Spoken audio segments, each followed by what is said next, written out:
Now, we're going to ask a question of the for sale by owner for permission to come out and see the property.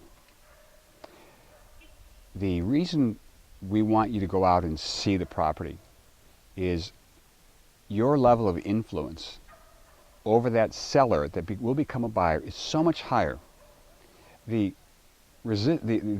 challenge is sometimes we just want to tell them our rate on the phone and see if we can pre-screen them, pre-approve them without having to do much more work. But remember, we're trying to get a new lead source, and a lead source where we're an influence. And to be influential, we need to go there. To be able to refer and introduce an agent, we need to go there to the property. Now, you might be skilled and you can get away with this on the phone. However, we all know being face-to-face is so much more influential because people buy you, they like you, they trust you, they can see you. Not just because you're with a brand, that's not enough. For somebody on the phone to go, well, you just sound great. Bob, you loan officer? Wow, you've been asking some great questions here and I'm ready to go with you. No, we got to get out to the property. And this is where I'm going to lose a lot of loan officers right now in this conversation, and that is, I don't see myself. I'm above that. That's what realtors do. I'm above going out and meeting new people that have houses to sell where there's no gatekeeper. I can't even see if there's any wisdom there.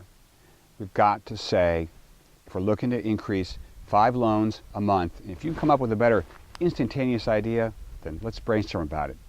But again, these guys are moving. They have a sign in their front yard. So let's get ready and put on the agent's moccasins, so to speak, and go out and walk their mile. You will gain such amazing insight from doing this next step, and that is getting an appointment and going out to see the buy owner. And we'll walk you through how you take a tour of the property with the buy owner, because it's a whole other step here. This first step is just to sift the lead out. But please don't prejudge this and saying, wait, he wants me to go out there? He wants me to go meet those people face to face? I'm not qualified, says the lender, to meet with the buy owner. Well, you haven't done it yet. But you want to secure that new loan where somebody's definitely moving? Got to go out and see them. All right. By the way, we're not going to do this forever as far as prospecting. We have other videos where we talk about networking, and that's the place we're going to live in, the networking area. The prospecting is somewhat to get you the experience of a real estate agent and to completely appreciate what we go through.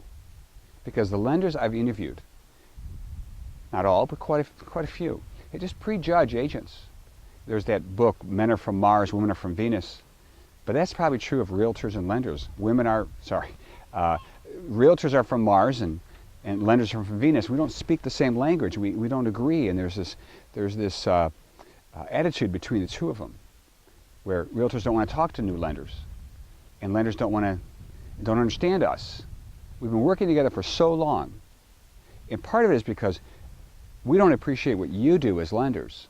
We just expect it, and you expect us to do our job. But we've got a problem.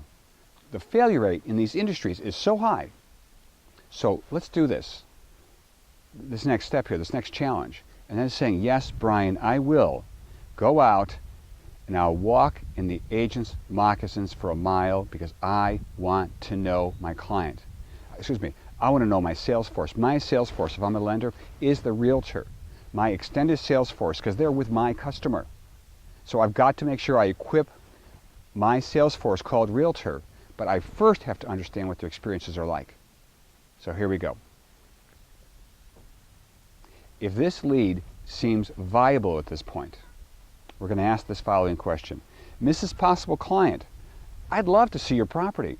Would you mind or be offended if I came out to view the property and met you in person? Now remember, you're a lender who works for a firm that pre-approves buyers and their price points. Why would they say no to that? Now, it happened recently where the lender told me, the seller said, no thanks, let us, he had been on the market for about 180 days with a realtor, and he's also then buy owner for several months. He literally said on the phone, Steve, I'm not really that motivated. So he was not forthcoming with information. He did not want an appointment. So you know what you do? Yeah, hang up and go on to the next. You wish them the best, you hang up. A friend of mine is a loan officer. He called Bayonne, this was just a couple of days ago, and the Bayonner said, oh, the seller was so sweet, he said. And she said, oh, we listed yesterday. So the agent said, the lender said, well, just out of curiosity, how did you make your selection process? And she said, the only one realtor who contacted us. Nobody contacted us except the one realtor, and we went with her. There's this assumption that these Bayonners are inundated with realtors. Or in a case like this, Brian, if I start calling on Bayonners and everybody else in my company starts calling upon Bayonners, and everybody in the industry does, won't we all be calling the same one? It could happen. But here, this particular week, with a lender calling, and this is great, a lender gave me this information, that the seller said the only one person we ever talked to was somebody who called upon our ad that we had on Craigslist, and we listed with her. So this assumption that I don't think I'll do this program because too many people are working the same thing, it's just an assumption. What do they say about assuming? All right. I'd love to see the property. Would you mind or be offended if I came out to view the property and meet you in person? Great. I'll see you tomorrow. Great, 3 o'clock. Now, we're going to end this video in just a second here, but I want you to know the conversation is not over. We simply got the appointment. What we're about to do now is move on to another question or two while we have the appointment to see if we want to keep the appointment.